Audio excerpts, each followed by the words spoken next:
Hello, YouTube world. Grace, mercy, and peace be unto you from God our Father, Lord Jesus Christ. Greet you with peace and joy and love. I wanted to make this video in response to a friend of mine. She put up a YouTube video on her YouTube account about a week ago entitled Single Ladies. Her YouTube account is Misa8402. That's MISA space 8402. She asked a very debatable question that I think that we should all take a look into. And her question was, are black women played out? In that video, she went through a number of things, a number of factors, possible factors that could be the reason for why black women are played out, or some feel like they are. I wanted to make a response to this video to open up another debate, or a broader debate to see where we stand in this particular discussion, because it's not just a problem for black women. It's a problem for black men. It's a problem for single people all over to find a mate in today's society and today's time. People don't value relationships, and some people are not taught the right values, how to maintain and keep and work on a relationship, and how relationships work. If you don't put nothing into it, you don't get anything out of it. A relationship is not just going to fall in your lap. There are certain things that you have to do to get a relationship and to maintain that relationship. So her first question, and she asked many questions or raised many points. I'm going to go through some of those. First question was, why is it so hard to find someone? Again, in this society, with all that's going on with pregnancy rate, unemployment rate, HIV, STDs, instability, there's so many elements that could play into why people can't find somebody, or why is it such a challenging, or why is it such a task to find a good or compatible mate. I think a lot of things have to be taken into consideration. If you're going to approach this from the biblical or Christian standpoint, the Bible says that he that findeth a wife findeth a good thing. So women, in a sense, shouldn't be looking for a man. They should be waiting to be found, and making sure while they're waiting that they're doing all that they can to make sure that they have their ducks in order. She also asked another question. She said, what am I doing wrong? Again, that's so broad of a question, because when you ask that, you have to look at yourself. You got to ask yourself, what are you doing wrong? What are you bringing to the table? Are you bringing what you are demanding, or are you bringing what you are expecting for your mate to be? So there are many different factors that play into that, but that's a self-inventory question. What are you doing wrong? You know you better than anybody else, and should nobody have to tell you what it is that you're doing wrong. Sometimes you know when you are not being honest. You know when you have not told the whole truth. You know when you have been fraudulent in your appearance to a man or to a woman. So that's a question that only you can answer. Only you can give the validity to that question, because you know you better than anybody else. Should know you better than anybody else. So I think that when you're asking that question, you also have to ask, am I bringing to the relationship or to the table what I'm expecting or demanding from a mate? There could be some friction there for you to only be making $50,000 and they're making $500,000. There could be some friction there. So before you jump to conclusions about what you want in a mate, or what you want in a man or a woman, you have to ask yourself, am I offering something to the table, and what am I bringing to the table? Am I just looking for this fabulous life where I don't have to work and my mate is taking care of me, whether it be male or female? Are you looking to be that housewife? Are you looking to be a stay-at-home mom? What are you looking to do? What kind of man are you looking for? And all of these things you have to eternally ask yourself first before you can even ask someone, another man or another woman, about a relationship. She also brought up the spiritual aspect of this. Like I said, if you're going to look at this from the Christian point of view, then I think it's pretty clear cut what it is that the Christian faith or the Bible points out as far as relationships. You cannot be unequally yoked. You can't change someone. You can't make someone accept salvation. You can't drag your mate to church and hoping in a year's time or in due time that they're going to change. They'll only change if they want to. And if after dating, or between that point of meeting and dating and engagement, if there has not been no spiritual growth, if there has not been no initiation as far as them wanting to grow spiritually with you, then you may not want to be with them. You may want to reconsider. I believe that the spiritual compatibility should be chief, should be primary. A lot of people don't think so. A lot of people think that other things are important as far as sexual compatibility, or are we financially compatible, all of these other things that play a factor into people choosing mates. I think that when you go ahead and get the spiritual compatibility down to pat, I think that that will help solve a lot of problems. You don't have to agree. I'm just saying, I think that it will help solve a whole lot of issues. I think that if people are spiritually compatible, then it would eliminate certain things that some people go through. So when she raised this issue about being spiritual, seeking God or consulting with God first, that should be one of the chief primary things that you ought to do when finding a mate. You don't want to be going with someone or pursuing after someone and they be an abuser, whether it be mentally, physically, verbally, or emotionally. You don't want to do that. You don't want to be involved in that kind of a relationship. So you want to make sure that spiritually that they're healthy, that they're nourished, that they're getting fed, and make sure that when you all become one, that you all can grow, continue to grow spiritually together.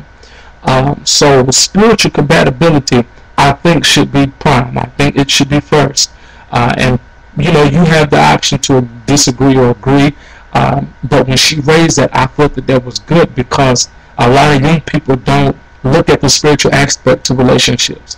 They look at so many other facets of it, the physical, the financial, and all those other social status and all of that. But nobody really takes time to inventory that person's spiritual life. And God forbid you get into a relationship with someone and they're not of the same faith you are, but you have already invested emotions and you've already become attached to this person. The soul tie has been created, and now you're stuck in a situation where you're involved with an individual that you love or that you care for, that you have fallen in love with, but they're not of like faith. So now what are you to do? So I think that the spiritual aspect of this should definitely be considered first. She also mentioned how certain people or certain celebrities have made reference to black women lowering their standards. It's good to have standards. It's good to know what you want, know how you want it, know when you want it. And all that's fine. I do know for a fact, personally, I've seen and have experienced certain women put men through unnecessary things to prove that they like them, or to prove that they care, to prove that they want to be with them. Those things are unnecessary. Those kind of standards are unnecessary. It's either you are or you're not. You can't hang around in that in-between area but for so long and expect for good results to come out of it. So I think that it's not a matter of lowering your standards, women or men. I think it's a matter of compromise. I think that when you want to be in a relationship and you want to nourish it and you want it to grow, you want it to be something wonderful, I think you have to compromise even on your standards. I think that you have to reconsider or reassess what it is that you're asking, what it is that you're demanding. Are you being 100% fair? Have you looked at what you're bringing to it? Have you ever thought that some black men don't want another black woman with children because of the baby daddy, the baby mama drama? Some people just don't want to deal with that. That's not a bad thing that you've had a child out of wedlock or whatever the case may be, but some people don't want to deal with that. Some women don't want to be with a man who got a baby mama or 2 or 3 or 4. So brothers, you have to reconsider, what is it that you're bringing? Who are you? Because it's not just you in the relationship. You're bringing your past, you're bringing your family, you're bringing your friends, everything that's a part of you, you're bringing into this relationship. And when it comes to a person's past, if you're not willing to get over their past or accept it and work through it and work with them, then you're not ready to be in a relationship with that individual. Everybody has done something or said something probably that wasn't right, and we probably regret at some point in time. But if you can work through the cheating, or if you can work through the lying, or if you can work through whatever the issue may be, I think that you have conquered a feat that a lot of people don't get through in today's society. And I think that people's pasts are very important. If your boyfriend or your girlfriend or the man or woman that you're interested in has a past of being a hoe, a homemonger, or a robber, or a thief, or homosexual, are you prepared to get over that? Are you prepared to be with them knowing that this is what they used to be, or this is what they used to do, or this is what they have struggled with or went through or dealt with? Are you prepared to get over that? So all of this must be taken into consideration. There's this perfect guy image. There is no perfect man. There is no perfect woman. You can both work together to strive towards perfection in your union of holy matrimony if you so desire to do so. But again, if that's going to be the case, then I beg of you that you make sure that you're compatible with that person. Make sure that you're spiritually compatible. Make sure that you are sexually compatible. It would be a shame for you to claim the name of Christ and go before God in the altar and say you want to get married, and then find out that your sex life is not all that it's hyped up to be. Now you're divorcing for such an issue as that. So please make sure and understand that there is no perfect guy. Don't sell nobody no fantasies. Don't sell nobody no unrealistic dreams that there is this perfect man waiting for you to sweep you off your feet like Cinderella, or there's this perfect woman that's out there waiting to be picked up by you, brother. You have to do things. A relationship must be nurtured and cared for. She mentioned the lazy man or the lazy woman syndrome about staying home. Listen, like I said, situation and certain circumstances have caused people to be at home or can't move out. And just because they have not proved to you their own independence, don't make them not a good mate. Don't make them a bad man or make them a bad woman. So please, let's not discount people for their stereotypes that you put them in. Don't discount the garbage man. Don't discount the steel worker. Don't discount the bank worker. Don't discount the security guard. Don't count out the woman who has to work 2 or 3 jobs to support herself or her children or whatever the case may be. You have to give people a chance. It's a chance that you have to be willing to make. Interracial dating, listen, there's somebody that may be for you and it may not be of your ethnic group. So be it. Get over it. If a black man don't want to be with you, get over it. If a black woman don't want to be with you, get over it. Pray that the Lord will give you a new desire.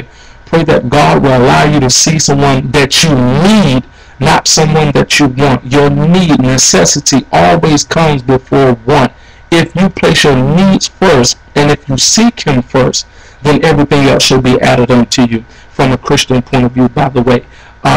So the question was raised, are black women played out?